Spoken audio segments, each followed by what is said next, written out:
যেদিন যেদিন কলেজ থাকে সেদিন সকাল 6:30 থেকে শুরু করে রাত 12:30 অবধি কাজের পর কাজ লেগেই থাকে। তার উপরে আবার সেলফ স্টাডি করা। আজ ব্রেকফাস্টে বানিয়েছিলাম ওটস অমলেট আর কড়া করে লিকার চা। তারপরে আজকে টিফিন বানাতে লেগে গেছিলাম। টিফিনে নিয়েছিলাম ভাত ভাজা।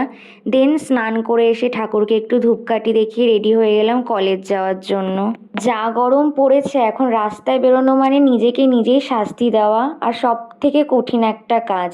আর কিছুদিন পর হয়তো সানস্ট্রোক হয়েই মারা যেতে হবে। বাই দ্য ওয়ে, আজকে অনেক দিন পর একটা কলেজের ব্লগ নিয়ে আসলাম। যতক্ষণ কলেজে থাকি ততক্ষণ এসির মধ্যে থাকি, ওইটুকুনি শান্তি।